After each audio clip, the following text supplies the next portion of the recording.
The moonflowers were dying again. Isolde Ravencross stood in the garden she'd once tended with such care, watching petals blacken and curl at the edges like paper held too close to flame. The flowers had been thriving yesterday, luminous white blooms that opened only under starlight, their fragrance sweet enough to mask even the metallic tang of blood that perpetually haunted the Nightbourne castle. Now they withered as if poisoned, and Isolde knew with bone-deep certainty that this was an omen. She should have left when she had the chance. 3 nights ago, when the castle servants had started avoiding her gaze. 2 nights ago, when the Dowager Queen Morgantha had smiled at her across the dinner table with teeth too sharp and eyes too knowing. Yesterday, when she'd found her private study ransacked, documents scattered, the hidden compartment behind the loose stone near the window left conspicuously open and empty. But she'd stayed because she was a fool in love with a vampire king, and fools always believed they could outrun their fate. The sound of boots on marble echoed through the corridor behind her, heavy, purposeful, accompanied by the distinctive ring of armor. Guards. Multiple sets. Isolde's fingers tightened on the watering can she'd been holding, water sloshing over the rim to darken the stone at her feet. She turned slowly, already knowing what she would see but hoping desperately that she was wrong. King Draven Nocturne stood at the garden entrance, and the man she loved was nowhere in his face. His eyes, usually warm amber when they looked at her, the only warmth in his cold eternity, he'd once said, were black from edge to edge. Vampire eyes went dark like that for only 2 reasons, bloodlust or rage. Given that his hand trembled slightly where he clutched a piece of parchment, rage seemed the more likely culprit. Draven, her voice came out steadier than she'd expected. "What's wrong?" He laughed, and the sound made the remaining moonflowers shrivel and die. The air itself seemed to recoil from the bitterness in that laugh. Behind him, 6 guards in the black and crimson livery of the royal family fanned out, blocking any possibility of retreat. Not that she would have run. Where did one run when the most powerful vampire in the realm wanted you found? "What's wrong?" Draven's voice was soft, which somehow made it more terrifying than if he'd shouted. He stepped into the garden, and Isolde noticed with distant, detached clarity that the guards stayed at the threshold. Whatever was about to happen, they wanted no part of witnessing it. "You stand here among dead flowers, asking me what's wrong, as if you don't know. As if you haven't been planning this for months." Isolde's heart began to hammer against her ribs. "Planning what?" "Draven, I don't understand." "Don't." The word cracked through the air like a whip, and Isolde flinched despite herself. Draven closed the distance between them in 2 strides, vampire speed, barely visible, and thrust the parchment at her. "Don't lie to me. Not now. Not after everything." Her hands shook as she took the letter. The moment she saw the code, complex, layered, professional, her blood turned to ice water in her veins. She knew this cipher. She'd been intercepting messages like this for 8 months, each one more damning than the last, each one another piece of evidence in the case she'd been building. But this letter wasn't one she'd intercepted. This letter was written in her hand. "This isn't," she started, but the words died when she met his eyes again. There was nothing there. No love, no trust, no benefit of the doubt. Just certainty and betrayal and a rage so profound it seemed to vibrate in the air between them. "Coded messages to the Lycan Hunter Coalition," Draven said, his voice empty now, scraped clean of all emotion. "Detailed intelligence about our defensive positions. Names of our allies. Locations of our safe houses. Supply routes. Everything they would need to destroy us from within." He tilted his head, studying her as if she were a specimen he'd never seen before. "How long, Isolde? How long have you been selling my people to the hunters? How many deaths are you responsible for?" "None." The word burst from her. "Draven, this is a forgery. Someone is setting me up." "A forgery?" He turned away from her, shoulders rigid beneath his black coat. "Of course. How convenient. And I suppose the secret meetings you've been attending every Wednesday for the past 6 months are also fabrications? The locked doors. The whispered conversations that stop when I enter a room." Isolde's mind raced. The meetings she'd been coordinating with Prince Kael's personal guards, trying to protect him from his own grandmother's assassination plot. The locked doors she'd been documenting Morgantha's treason, building a case that would be ironclad enough to bring before the council without starting a civil war. The whispered conversations, desperate attempts to keep Cale alive while gathering evidence against the one person in the kingdom Draven trusted more than anyone. But she had no proof now. Whatever evidence she'd collected was gone, replaced with this damning forgery. And from the look on Draven's face, no explanation she could offer would penetrate the wall of certainty that had already formed in his mind. "I was trying to protect your brother," she said anyway, because what else could she do? "Draven, there's a plot against Cale. Your mother." "My mother," he spun back to face her, and there was something almost like grief in his eyes before it was consumed by fury. "You dare to implicate my mother in your schemes? Is that your defense? Accuse the Dowager Queen to deflect from your own guilt? It's not an accusation, it's the truth. The letters I was intercepting, the meetings with the guards, everything. I have documentation, evidence, it's all in my chambers." "Your chambers have been searched." The new voice was silk and poison. Dowager Queen Morgantha glided into the garden like liquid mercury, her silver gown trailing behind her, her ageless face arranged in an expression of theatrical sorrow. "We found nothing but more incriminating correspondence. My poor son. To be so thoroughly deceived by something so common." Isolde's stomach dropped. Morgantha had taken everything. Of course she had. The woman had 3,000 years of experience in political machinations.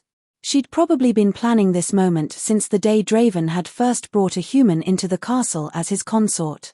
"Mother," Draven said, not taking his eyes off Isolde. "Leave us." "Are you certain?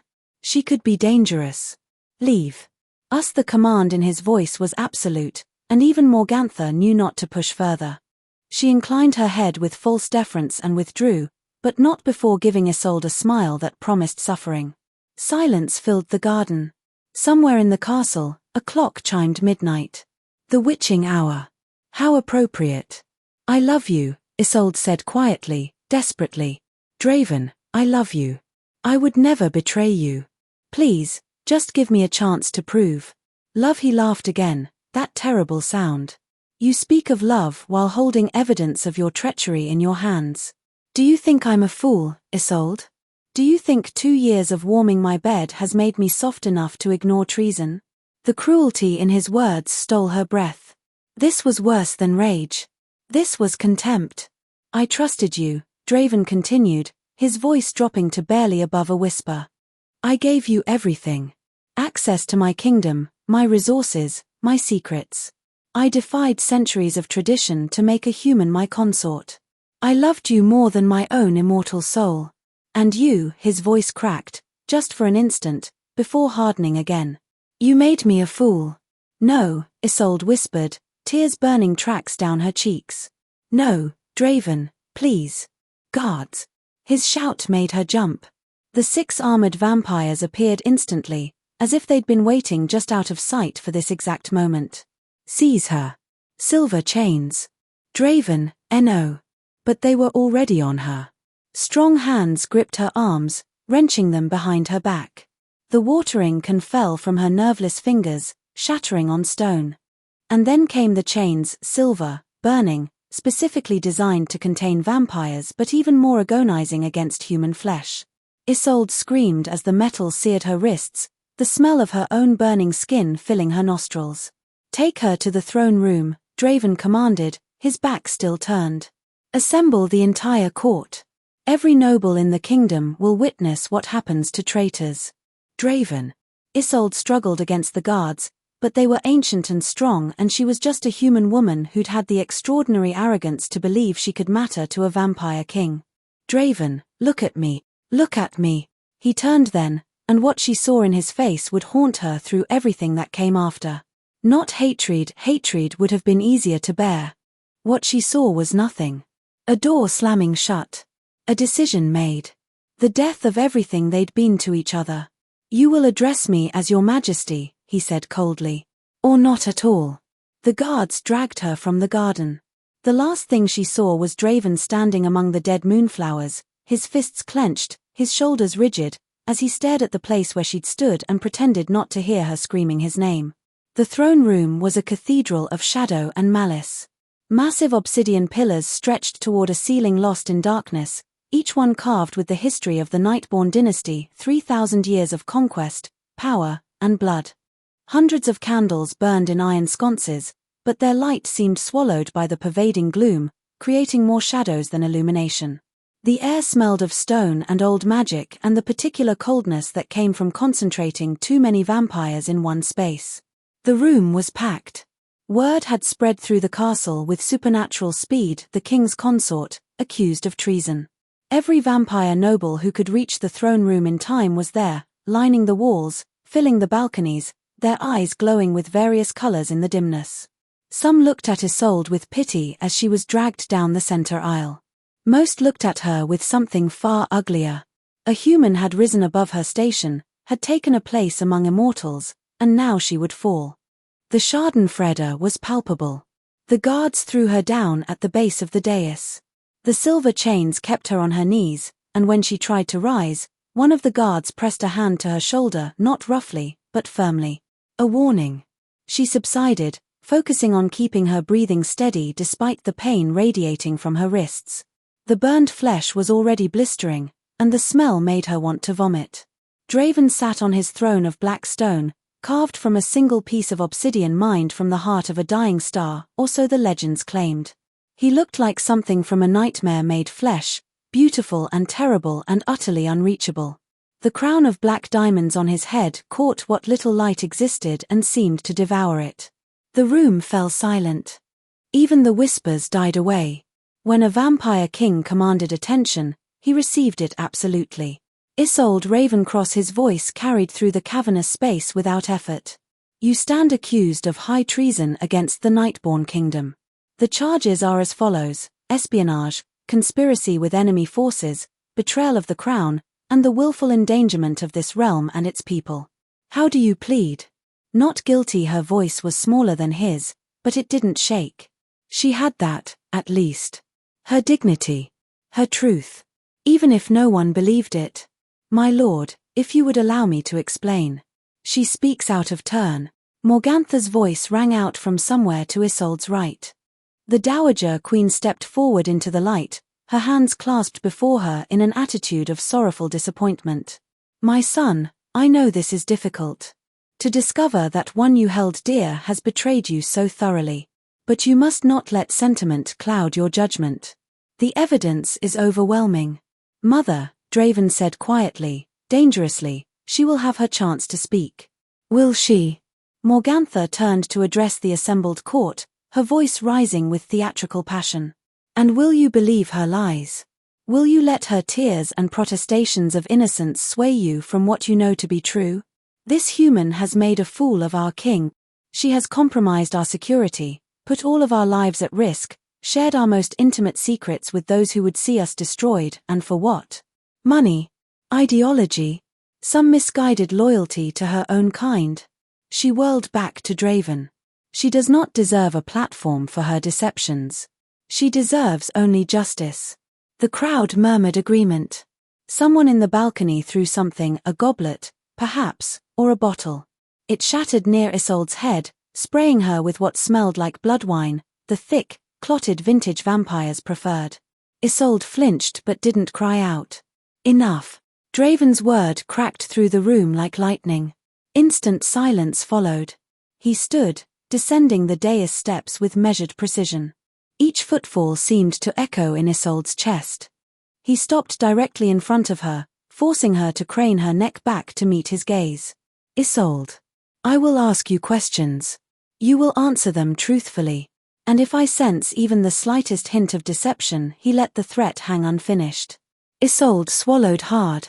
I understand, Your Majesty. Something flickered in his eyes at the formal address, pain, perhaps, or regret, but it was gone too quickly to be certain. The meetings, he said. Every Wednesday at twilight, you left the castle grounds. You told me you were visiting the village market, collecting herbs for your garden. Where did you actually go? I was meeting with your brother's personal guards, Isolde said. The words came out in a rush. At the old watchtower on the eastern border. Draven, Kale is in danger. There's a plot to assassinate him and frame the Lycans for it. which would give certain parties justification to start a war that would weaken both kingdoms. Kael Draven's laugh was bitter. You're using my brother as your excuse? How convenient. How perfectly calculated to appeal to my protective instincts. It's not an excuse. It's the truth. Ask him, ask the guards. We have. Morgantha glided forward, her expression one of false sympathy. Prince Kael confirms meeting with you several times. What he does not confirm is any discussion of threats to his safety. According to him, you claimed to be coordinating a surprise celebration for his upcoming birthday. She turned to the crowd. A clever cover for her treasonous activities, wouldn't you say? Isolde's mind reeled. Kael would never, but of course he would, if he thought he was protecting her. She'd told him to maintain the cover story if anyone asked, never imagining it would be used against her in a trial for treason. And now her attempt to save his life was being twisted into evidence of her guilt. The documents, Draven continued, his voice like ice. You kept extensive records. Coded letters, maps, lists of names. Where did you hide them? In my chambers. Behind the loose stone near the window, just left of the bookshelf. Draven, please, they're evidence of your mother's plot, not mine. We found nothing there, Morgantha interrupted smoothly. Nothing but empty space and more of your incriminating correspondence with the hunters. Because you took them, Isolde shouted, struggling against the chains despite the agony it caused. You took everything and replaced it with forgeries. You've been planning this for months, poisoning me slowly with Nightsbane so I'd be too weak to fight back when you finally sprang your trap. The room erupted. Gasps, shouts, accusations flying. To accuse the Dowager Queen of such elaborate treachery, it was unthinkable. Insane. The desperate flailing of a guilty woman with no defense left. Silence. Draven's roar shook the chandeliers. The crowd fell quiet, but the damage was done. Isolde could see it in their faces, she'd lost them completely.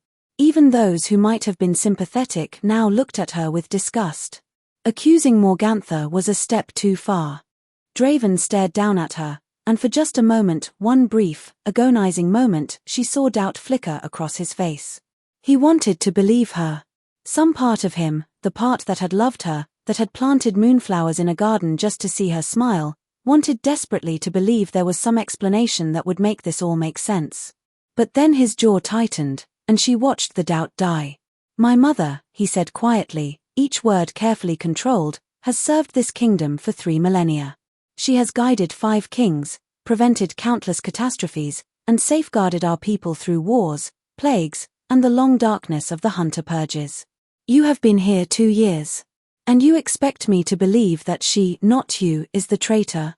Yes, Isolde whispered, because what else could she say? Yes, because it's true. He stared at her for a long moment. Then he turned away, climbing back up the dais steps. When he sat on his throne again, something in his posture had changed. The king had fully consumed the man who'd loved her. I wanted to believe you, he said, his voice carrying through the silent room. Even now, even with all the evidence arrayed against you, part of me wanted to find some explanation that would let me keep you. Do you understand how that feels? To know that your judgment is compromised by emotion? To suspect that you're being manipulated by your own heart? Isolde said nothing. There was nothing to say. But I am not just a man, Draven continued. I am a king. And a king cannot let personal feelings override the safety of his people. The evidence is overwhelming. Your explanations are convenient fabrications designed to cast suspicion on others while absolving yourself. And your accusations against my mother, he shook his head slowly. They reveal the depth of your desperation and the breadth of your betrayal. Draven. You will be silent. The command was absolute. Isolde's mouth snapped shut. Isolde Ravencross, you are hereby stripped of all titles, all privileges, all protections afforded to you as consort to the crown.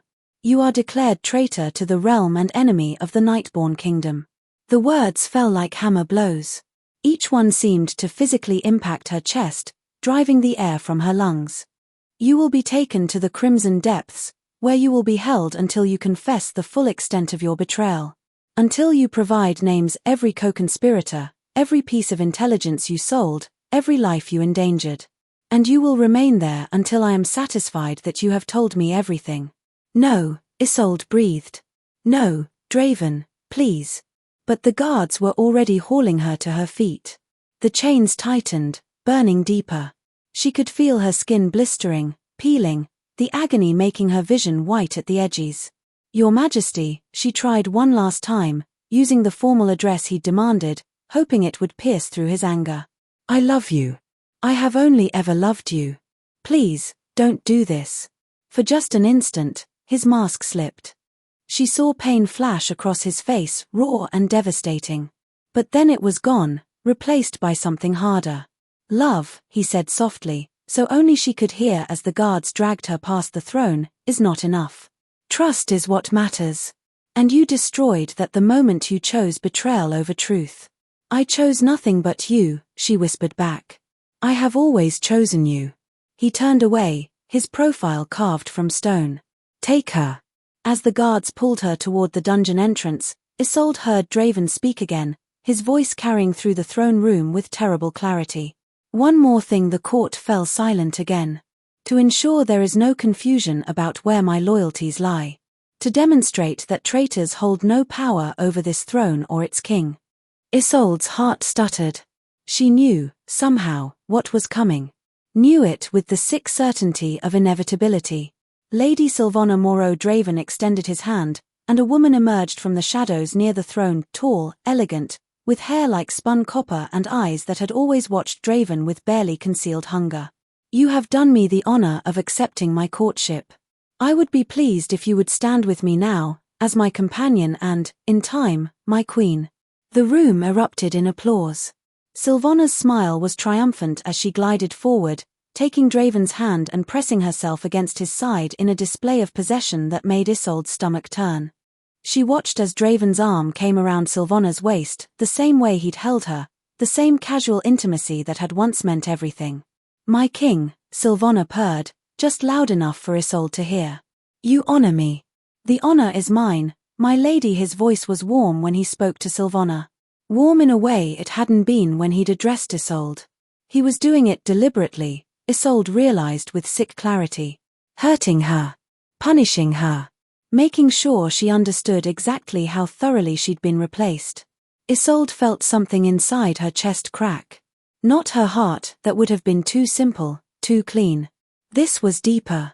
The foundation of her soul, the bedrock of her identity, fracturing under the weight of his betrayal. Because that's what this was. Betrayal. He'd promised to love her until the stars went dark. He'd sworn that nothing and no one could come between them. He'd looked into her eyes 1,000 times and told her she was his salvation, his moonlight, the only warmth in his cold eternity. And he'd thrown it all away without even trying to believe in her. No, she whispered, but the word was lost in the crowd's cheers and Sylvana's delighted laugh. The guards dragged her through the doors and down, down, down into the depths of the castle. Down stone steps worn smooth by centuries of prisoners' feet.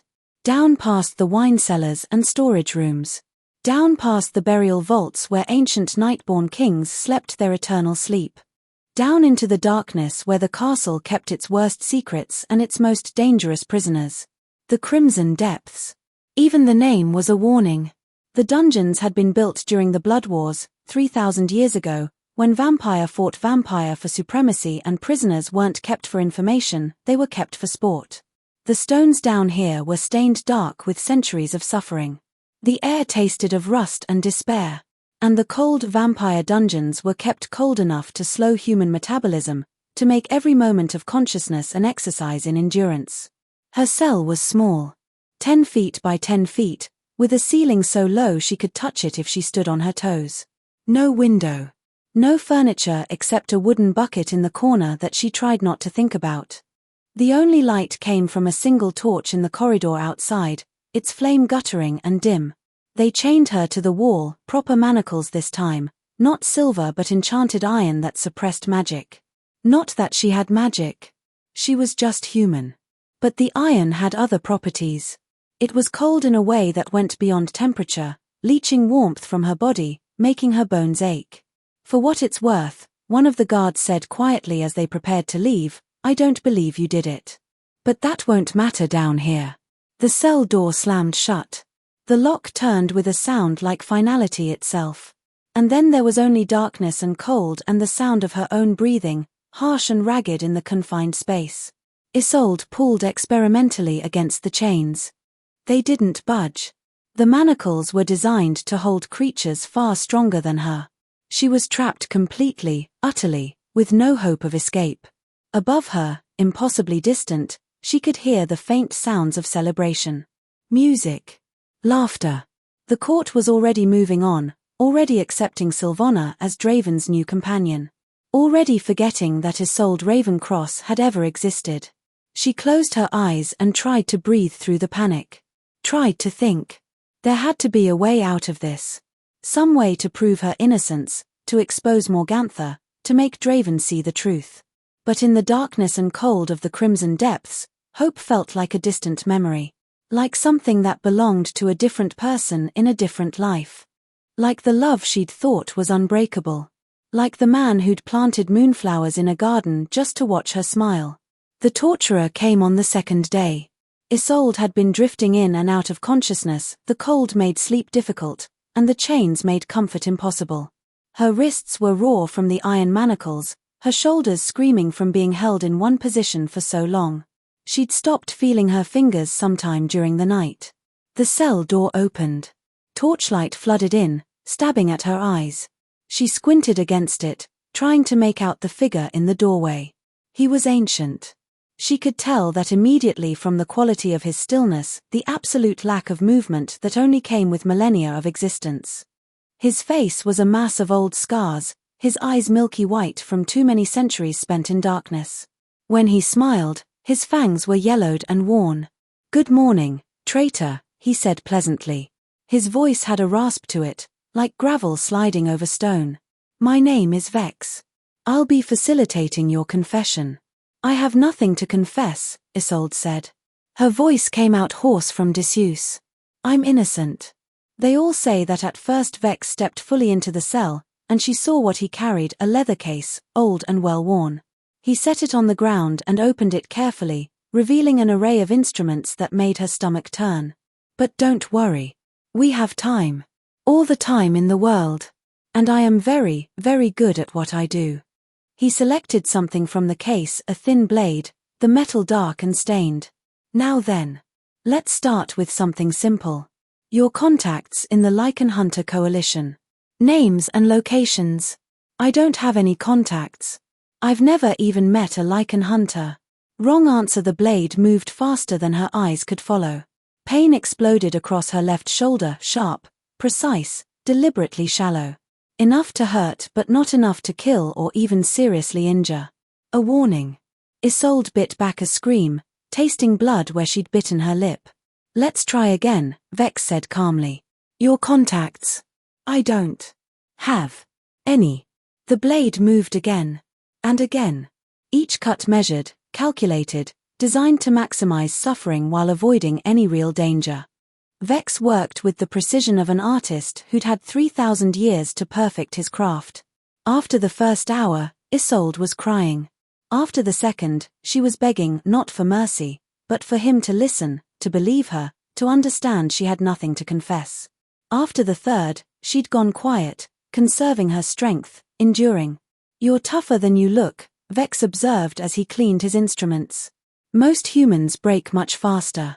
But we've only just begun. Tomorrow we'll try something different. And the day after that, something else. Eventually, you'll tell me everything. They always do." He left her bleeding, the cuts shallow enough that she wouldn't die but deep enough that every movement was agony. The cold air burned in the wounds. She couldn't stop shaking. This became her existence. Days blurred into a nightmare cycle of pain, darkness, and questions she couldn't answer. Vex came regularly, always polite, always patient, always ready with new methods of breaking her body while keeping her conscious and aware. He asked about contacts. About meetings. About intelligence she'd supposedly sold. About plans and conspiracies and betrayals she'd never committed. And no matter how many times she told him the truth, that she was innocent, that Morgantha had framed her, that she'd been trying to protect the kingdom, he just smiled and reached for another instrument. But the physical torture, as horrific as it was, wasn't the worst part. The worst part came at night. The castle was built with ancient magic, its stones and chambers connected by acoustics that defied normal physics. Sound traveled in strange ways through night-born halls, following paths that seemed to intentionally amplify certain frequencies while muting others. It was a security feature, originally a way for the king to hear what was being said anywhere in the castle if he chose to listen. Isolde's cell was directly below the royal chambers. The first night she heard them, she thought she was hallucinating from blood loss. Sylvanas' laugh, high and musical and victorious. Then Draven's voice, lower, responding to something she'd said. The creak of furniture. The rustle of fabric. And then sounds that drove spikes through Isolde's chest. Sounds of intimacy. Of pleasure. Of two people sharing what she'd thought belonged only to her and Draven. She covered her ears, pressing her palms hard against her head until it hurt. But the manacles only allowed her so much movement, and the sounds found her anyway. They always found her. You're thinking of her, aren't you? Sylvanas' voice drifted down one night, clear as if she were standing in the cell. There was amusement in her tone, and something sharper. Possessiveness. A pause. Then Draven's voice, cold and final, she's dead to me. Less than dead. She's nothing. Isolde made a sound, half sob, half whimper. She pulled against the chains until her wrists bled, as if she could somehow escape from the words if she tried hard enough. Nothing, Draven repeated, and there was no hesitation in his voice. No regret. Just certainty. That's when something inside Isolde simply stopped. She'd been fighting. Even through the torture, even through the darkness and cold and isolation, she'd been holding on to some core of herself. Some belief that this couldn't last forever. That Draven would realize his mistake. That someone would find the evidence she'd hidden. That truth would prevail. But hearing him call her nothing, hearing him say it with such conviction while he was with another woman, while Isolde bled in chains he'd ordered, that killed the last spark of hope she'd been nursing. She stopped pulling against the chains. Stopped trying to explain herself to Vex. Stopped eating the meager food they brought. Stopped crying. Stopped fighting. She simply gave up. Vex noticed immediately. You've gone quiet, he observed during what must have been her 10th or 12th session. She'd lost count of days. That's either very good or very bad. Are you ready to confess? No, Isolde said. Her voice was flat, empty. I have nothing to confess. Do what you want. It doesn't matter anymore. He studied her with those milky eyes, and for the first time since he'd started torturing her, he looked uncertain. You should fight back. They always fight back. Why? What's the point? She meant it. What was the point of fighting when the one person whose opinion mattered had already judged and condemned her? What was the point of holding on to truth when lies had already won? What was the point of surviving when survival meant existing in this hell indefinitely? Vex left without finishing the session. Isolde barely noticed. Above her, she heard Draven's footsteps pacing the royal chamber. Back and forth, like he couldn't settle. She wondered vaguely if he was having trouble sleeping. If guilt was keeping him awake. She hoped it was. It was a petty, bitter thought, but she held on to it anyway. Let him be restless. Let him be uncomfortable. Let him wonder, just a little, if he'd made the right choice. Let him regret. The letter arrived in Draven's hands 3 months after Isolde's imprisonment. He was in a council meeting, listening to reports about border skirmishes with the Lycan territories, when a messenger burst in, young, terrified, knowing that interrupting the king carried severe consequences but also knowing that this couldn't wait. Your Majesty, the messenger stammered, bowing so low his forehead nearly touched the floor. A letter. Intercepted by our scouts on the northern border. It's addressed to the Dowager Queen, from the Lycans. The room went silent. Morgantha, seated at Draven's right hand, went very still. Give it to me, Draven commanded. The messenger practically threw the letter at him before fleeing. Draven broke the seal, unmistakably Lycan, bearing the mark of their Alpha Council, and began to read. The color drained from his face. Not possible for most vampires, but Draven had recently fed, and his skin still held some warmth. Now it fled, leaving him pale as death. Your Majesty, one of the council members leaned forward. What does it say? Draven didn't answer. His hands had started to shake. His eyes moved over the words again and again, as if he couldn't quite process what he was reading. The letter was detailed. Precise. It thanked Morgantha for her continued cooperation in their mutual endeavor. It outlined payments received and intelligence provided, defensive positions, supply routes, names of allies. It expressed satisfaction with the removal of the human obstacle and anticipated that the assassination of Prince Kael would proceed as planned within the month. It was signed by the Alpha Council and countersigned by a vampire, the handwriting unmistakably Morgantha's. And attached to it, carefully preserved, were copies of other letters. Dozens of them. All in the same code Isolde had been accused of using. All genuinely written by Morgantha over the course of 18 months. Mother, Draven said quietly. Too quietly. Would you care to explain this? Morgantha's expression didn't change. I have no idea what you're referring to, my son. Clearly that letter is a forgery designed to sow discord. It bears your seal. Your handwriting. Your cipher. All of which can be duplicated by those with sufficient skill and motive. Get out. Draven's roar shook the chamber. All of you, except my mother. Get out. Now. The council members fled. Even the guards stationed at the doors withdrew, sensing that what was about to happen was too dangerous to witness. When they were alone, Draven stood. His movements were controlled, precise, but there was something volatile underneath. Something on the edge of breaking. Tell me, he said, his voice barely above a whisper. Tell me this is a lie. Tell me you didn't do this. Morgantha stood as well, smoothing her silver gown. And if I did? Would it change anything? You've already executed your precious human sentence. She's in the depths, broken and compliant. The damage is done. She wasn't a human. She was Isolde.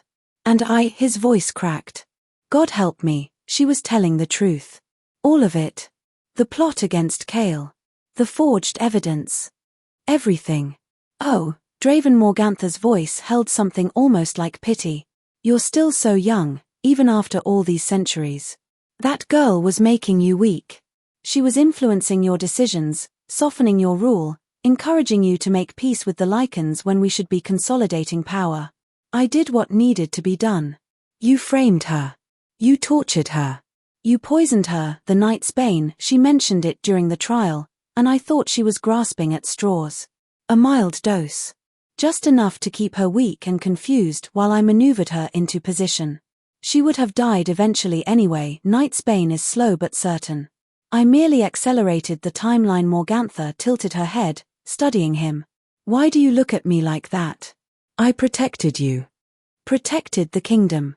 That human was a liability. Now she's removed. You'll thank me eventually. Draven stared at his mother as if seeing her for the first time. You're insane. I'm practical. There's a difference. You destroyed an innocent woman. You nearly killed my brother. You've been feeding intelligence to our enemies for over a year, intelligence that likely cost vampire lives, all to maintain your own power and influence. To maintain the kingdom's strength, Morgantha corrected. My power and the kingdom's strength are synonymous. They always have been. I have guided 5 kings, Draven. 5. Do you think any of them achieved greatness without my counsel? I think, Draven said slowly, his voice shaking with barely controlled fury, that you have manipulated and controlled from the shadows for so long that you've forgotten you were never meant to rule. That you are not the monarch. That your time ended the moment my father died and I took the crown. Morgantha's eyes flashed. Your father was weak. He fell in love with a human too, your mother, and look how that ended. She died giving birth to Kael, leaving you motherless and your father broken. I swore I wouldn't let history repeat itself. I swore I would protect you from making the same mistake. So you became the mistake instead. Draven turned away from her, his hand trembling as he reached for the bell that would summon the guards. You will be arrested. Tried. convicted of treason, conspiracy, and crimes against the crown. And when you are found guilty, and you will face execution. You wouldn't dare. Watch me. He rang the bell. The sound echoed through the chamber, final and absolute. And may whatever gods still listen have mercy on your soul, because I won't. Guards poured in. Draven gave the order in a voice that brooked no argument. Arrest the Dowager Queen. Silver chains. Maximum security. She is to speak to no one, see no one, have contact with no one until her trial. Morgantha struggled, shouting denials and threats, but the guards were absolute in their obedience. Within moments, she was bound and being dragged from the chamber. When she was gone, Draven stood alone in the council room, the letter from the Lycans still clutched in his hand. And then, for the first time in 3 months, he let himself think about what he'd done. Really think about it. Isolde, kneeling in the garden among dying flowers, begging him to listen. Isolde, screaming his name as the guards dragged her away. Isolde, standing trial with burns on her wrists and desperation in her eyes, telling him about Morgantha's plot while the court laughed at her. Isolde, saying I love you while he called her a traitor. Oh God! Oh God, what had he done? Draven moved without conscious thought, his vampire speed carrying him through the castle in a blur. Down corridors. Down stairs. Down into the depths where he'd sent the woman he loved to be broken and destroyed. He'd visited once, in the early days. Stood outside her cell and listened to her crying, so quiet, trying not to disturb anyone even while she was breaking apart. He'd almost gone in.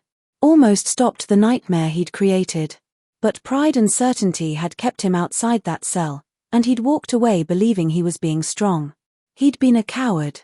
Now he ran through the dungeons, past cells holding lesser criminals, past the torture chambers, down to the deepest level where the worst traitors were kept.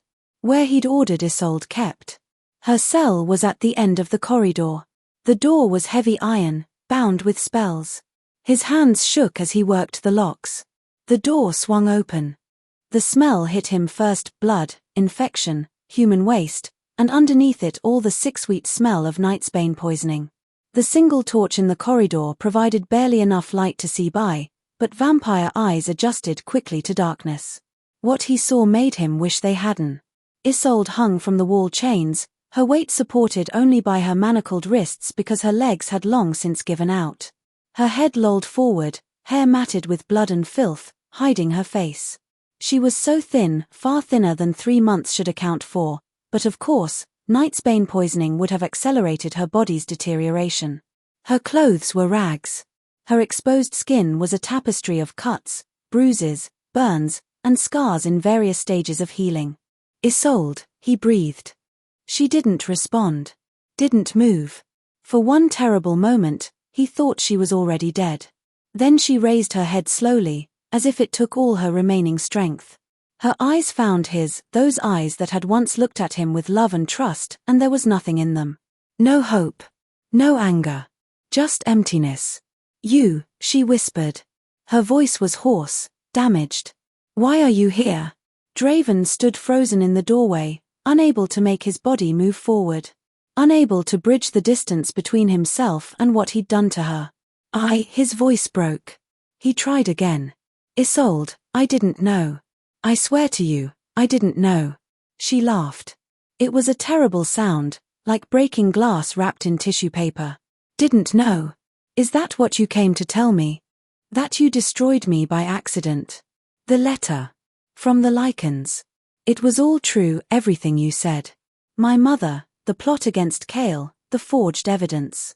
All of it. The words tumbled out in a rush. Isolde, I was wrong.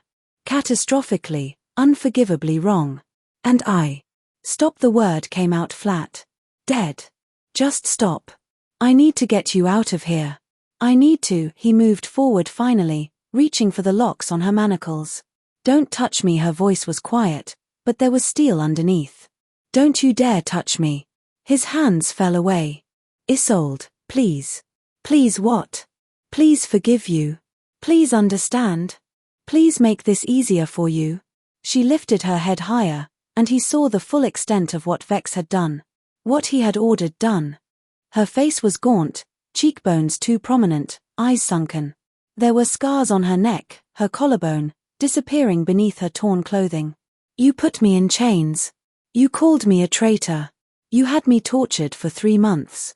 And worse, so much worse, you took another woman to your bed and made sure I could hear every sound while I bled in the dark.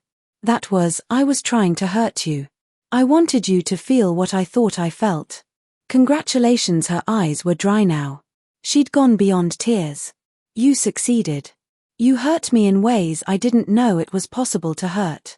You took someone who loved you completely and you brutalized her because you were too damaged to believe in that love. I know. God, Isolde, I know. And I will spend the rest of my existence trying to. No, she shook her head slowly. You don't get to do that. You don't get to apologize and grovel and make yourself feel better. You made your choice, Draven. You chose pride over trust. You chose your mother's word over mine. You chose to believe the worst of me rather than fight for us. And now you have to live with that choice. I'll live with it, he said hoarsely. I'll carry this guilt until the end of time. But first, let me get you out of here. Let me get you medical attention. You're dying, Isolde, the nightsbane poisoning alone. I know I'm dying, she said it calmly, like stating a fact about the weather. I've known for weeks. The poison is too far advanced now. Even with treatment, it's probably too late. The words hit him like physical blows. No, we have healers. Ancient magic. We can. You can nothing, her voice hardened. You gave up the right to when you put me in these chains. Now get out. Isolde. Get out. The scream tore from her throat, raw and agonizing. Get out, get out, get out. I don't want your guilt. I don't want your apologies. I don't want you to see me like this, broken and weak and dying because of what you did. Just get out. Footsteps echoed in the corridor behind him. Draven turned to see his brother Cale, accompanied by 2 guards carrying medical supplies. Brother, Cale said quietly. Let me handle this. Please. Draven looked back at Isolde one more time. She turned her face away, her whole body shaking with either rage or pain or both. He wanted to stay. Wanted to fall to his knees and beg her forgiveness. Wanted to somehow undo the last 3 months and make different choices. But he'd forfeited the right to any of that. Take care of her, he said to Cale, his voice barely audible. Whatever she needs. Whatever she wants. Even if what she wants is for me to disappear forever. He walked out of the cell, past his brother, back into the corridor. Behind him, he heard Cale speaking softly to Isolde, heard the clink of keys as he unlocked her manacles, heard her sob as her arms dropped and blood rushed back into oxygen-starved limbs. Draven made it 3 corridors away before he collapsed against the wall, blood tears streaming down his face, and was violently sick. The trial of Dowager Queen Morgantha took place 1 week later. By then, Isolde had been moved to the healing wing, though the physicians reported grimly that the Nightsbane had done its work well. She was stable for now, but the poison had compromised her organs. Without access to the kind of ancient magic that hadn't been practiced in centuries, she had months at best. Draven hadn't seen her since the dungeon. He'd tried, gone to the healing wing 3 times, stood outside her door for hours. But she'd given explicit orders that he was not to be admitted, and he honored them. It was the least he could do. Instead, he threw himself into preparing for his mother's trial with an obsession that worried even Cale.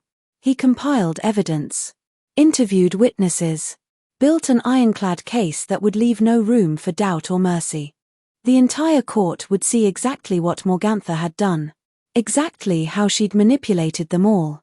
And they would see exactly how thoroughly Draven had failed. The throne room was packed again, but the atmosphere was different this time.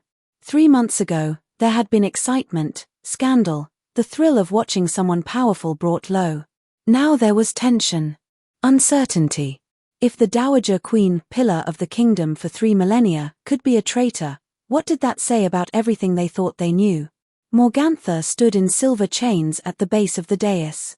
Even bound and accused, she held herself like a queen. Her face showed no fear, no remorse. Only disdain for the proceedings. Draven sat on his throne, but he'd insisted that another chair be placed beside it, a smaller throne that had once belonged to his father. Cale sat there now, acting as co-judge. Draven had learned his lesson about allowing personal feelings to cloud judgment. This trial would have two perspectives, two voices. Balance. Dowager Queen Morgantha, Cale began, his voice formal and measured. You stand accused of high treason, conspiracy to commit murder, espionage, and crimes against the crown. How do you plead? Not guilty. Morgantha's voice was clear, unconcerned. These charges are fabrications designed to excuse my son's catastrophic error in judgment. I have done nothing but serve this kingdom faithfully for 3,000 years. Then you deny writing these letters. Draven held up the sheaf of correspondence recovered from the Lycan territories. You deny plotting to assassinate your own grandson? You deny framing an innocent woman for your own crimes? I deny nothing and admit nothing. I simply state that my actions, whatever they may have been, were taken in service of the kingdom's greater good. If I communicated with the Lycans, it was to gain intelligence on their movements.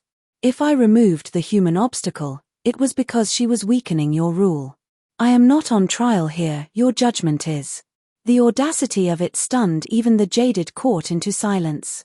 You admit it. Draven's voice was soft, dangerous. You actually admit to framing Isolde. I admit to removing a liability. The girl was making you soft, compromising your decision-making, encouraging policies that would have weakened us.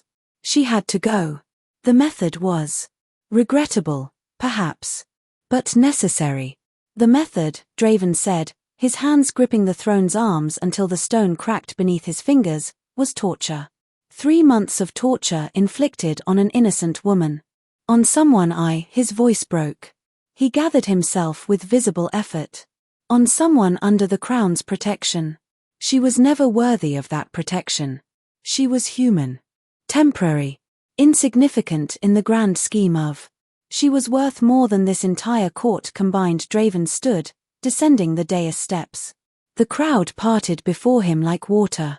She risked her life to protect my brother. She gathered evidence of your treason for 8 months while you poisoned her. She endured torture without breaking, without confessing to crimes she didn't commit. And she did all of it because she loved me and wanted to protect my family. He stopped directly in front of his mother. You're right about one thing. I am on trial here. My judgment, my pride, my cowardice, all of it is being weighed and found wanting. But that doesn't absolve you. If anything, it makes your crimes worse. You didn't just betray the kingdom. You exploited my worst traits to destroy someone innocent. Someone you cared about, Morgantha corrected. Not someone valuable. There's a difference. No, a new voice said from the back of the throne room. There isn't. Every head turned. Isolde stood in the doorway, supported by 2 healers. She was dressed in simple clothing, her hair clean but unstyled, her face still gaunt but no longer grey with impending death. The healers had managed to slow the Nightsbane poisoning, though everyone knew it was only a temporary reprieve. Isolde, Draven breathed. You shouldn't be here. You need rest. I need to see justice done. She moved forward slowly, each step clearly painful. The crowd parted for her too, but their expressions were different than they'd been 3 months ago. Shame. Guilt. Recognition of their own complicity. When she reached the center of the room, she looked up at Morgantha. You wanted to know if I was valuable? If I mattered? Here's your answer. I mattered enough that you saw me as a threat.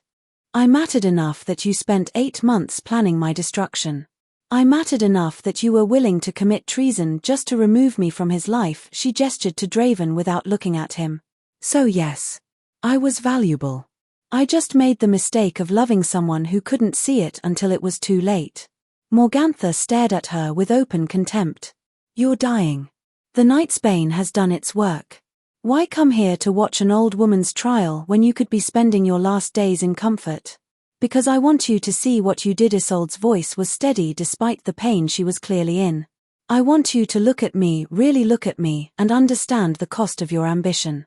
You didn't just destroy one human woman. You destroyed your son. You destroyed any possibility of redemption for yourself. And for what? Control? Power. The sick satisfaction of proving you could? I regret nothing, Morgantha said coldly. I know. That's what makes you a monster, Isolde turned to Kale. Your Majesty. I've said what I came to say. Do with her what you will. I'll accept whatever judgment you pass. The judgment, Kale said carefully, is not mine alone to make. He looked at Draven. Brother. Draven stared at his mother. 3,000 years of history. 3,000 years of guidance, counsel, and what he'd thought was love. All of it a lie. Or if not a lie, then something so twisted and corrupted that it might as well be. Morgantha Nocturne, he said formally. You are guilty of all charges. The evidence is overwhelming. The confession, given in this very room, is binding. The sentence is death by sunlight at dawn 3 days hence. Gasps rippled through the crowd. Death by sunlight was the most painful way a vampire could die, burning slowly as the sun rose, giving them hours to feel their immortality stripped away. Any last words? Draven asked. Morgantha smiled. Only this, you'll regret her far more than you'll regret me. That human will haunt you for the rest of your existence. And unlike me, she'll never truly be gone. You'll see her in every decision you make, every moment of happiness you can't quite reach, every woman who will never measure up to the ghost of what you destroyed. I gave you 3,000 years of loyalty. She gave you 2 years of vulnerability. Let's see which one you remember more clearly in a century. The guards took her away. The throne room slowly emptied. And Draven stood alone in the center of the vast space, his mother's words echoing in his mind, knowing with sick certainty that she was absolutely right. Isolde had already left, supported by the healers. She hadn't looked at him once during the entire trial. He'd never felt more alone in his 3 centuries of existence. That night, Kale found him in the empty throne room, still standing in the same spot hours later. You need to see her, Kale said without preamble. She doesn't want to see me. I don't care. You need to talk to her. To apologize properly.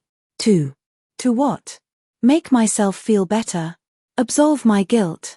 Draven laughed bitterly. She made it very clear in the dungeon that she doesn't want my apologies. That I don't get to ease my conscience at her expense. Then don't apologize for yourself. Apologize for her. Because she deserves to hear it. She deserves to know that you understand the magnitude of what you did. She knows. She was there. Draven Kale's voice hardened. For 3 months, that woman endured torture, isolation, and betrayal. She listened to you with another woman while she bled in chains. She gave up everything, including her will to live, because you broke her so thoroughly. And now she's dying because the poison was left too long in her system. She has months. Maybe weeks. And you're going to let pride keep you from even trying to make amends? It's not pride. It's respect. She told me to stay away. She told you that when she was chained to a wall, dying and traumatized. Maybe, just maybe, what she needs now is different. Kale grabbed his brother's shoulder, forcing him to meet his eyes. I've been sitting with her. Talking to her. And you know what I see? Someone who's still in love with you, even though she hates herself for it. Someone who's grieving not just what you did, but what you had. Someone who's dying with all of this unresolved. What would you have me do? Force her to listen to my apologies? Demand forgiveness? No. I'd have you humble yourself. Truly humble yourself. Not a royal apology where you maintain your dignity. Not a political gesture to save face. I mean, get on your knees and grovel. Mean it. Show her that you understand, not intellectually, but in your bones, what you took from her. Draven was silent for a long moment. Then, she'll reject me. She should reject me. Probably. But at least you'll have tried. At least you'll have given her the option. Kale released his shoulder. Mother was right about one thing. Isolde will haunt you forever. So the question is, will she haunt you as the woman you destroyed and abandoned? Or as the woman you destroyed and spent the rest of your existence trying to be worthy of? He left Draven alone with that question. 3 days later, Morgantha burned. Draven didn't attend the execution. Instead, he was in his chambers, the same chambers where he'd brought Sylvana, where Isolde had heard them together, packing. He'd already moved most of his belongings to a small guest room on the far side of the castle. This room held too many ghosts. Too many memories of his cruelty. There was a knock at the door. "Enter," he called, expecting Kale or a servant. Isolde stood in the doorway. She looked slightly better than she had at the trial. The healer's work was showing, some color had returned to her face, and she could stand without support. But she was still too thin, still visibly weakened. Still dying by inches. "Isolde," Draven breathed, standing so quickly he knocked over a chair. "What are you? You shouldn't be walking this far. Let me call the healers. I needed to see you." Her voice was quiet but firm. "Before you disappeared." "I'm not disappearing. I'm just moving. Kale is taking over as regent. I'm stepping back from active rule." "Why?" "Because I've proven myself unworthy of the crown. Because my judgment is compromised. Because he met her eyes. Because I need to become someone better than the man who hurt you. And I can't do that while sitting on a throne, pretending I deserve it." She studied him for a long moment. "Kale says you've been writing letters." "To me?" "Yes. Every day since the trial. I haven't sent them. I didn't think you'd want. I want to read them." He blinked, surprised. "Why?" "Because I'm trying to understand. Trying to make sense of how someone who claimed to love me could do what you did." And because she looked away. "Because part of me, some stupid part that won't die no matter how hard I try to kill it, still needs to hear that what we had was real. That I didn't imagine it." Draven crossed to his desk, pulling out a stack of letters, at least 20 of them. He handed them to her with trembling hands. "It was real," he said hoarsely. "Every moment. Every word. Every promise. I loved you more than I thought it was possible to love anyone. That's what makes this so unforgivable. I knew I loved you, and I destroyed you anyway." Isolde took the letters, holding them carefully. "I'm leaving," she said. "After I read these. The healers say travel is risky, but I can't stay here. Can't be in this castle, surrounded by memories and ghosts. Kale has arranged for me to go to a human settlement in the mountains. Somewhere quiet where I can spend whatever time I have left in peace." No, the word came out sharper than he intended. "Isolde, please. Let me help. Let me find better healers, ancient magic, something." "There is no something. The Nightsbane has done its work too well. I'm dying, Draven. We both know it. Then let me be there. Let me take care of you, make you comfortable, give you whatever you need." "What I need," she said, and there were tears in her eyes now, "is to not spend my last days watching you try to assuage your guilt. I need to not be your redemption project. I need to figure out how to die without hating the person I loved most in the world." The words were arrows, each one finding its mark in his chest. "I understand," he managed.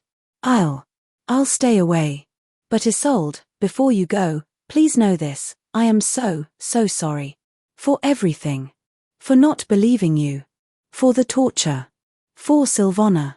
For every moment of pain I caused. I would give anything, my crown, my immortality, my very existence, to undo it. But I can't. So all I can do is promise that I will spend every day of the rest of my life becoming someone who would never do that again." She nodded slowly. "Goodbye, Draven." Wait, he moved toward her, then stopped himself. "The letters. After you read them. If you want to respond, if you want to tell me how much you hate me, if you want anything at all. I'll think about it." She turned to leave, then paused. "For what it's worth. I don't hate you. I wish I did. It would be so much easier. But I don't." Then she was gone, and Draven was alone with the weight of everything he'd destroyed.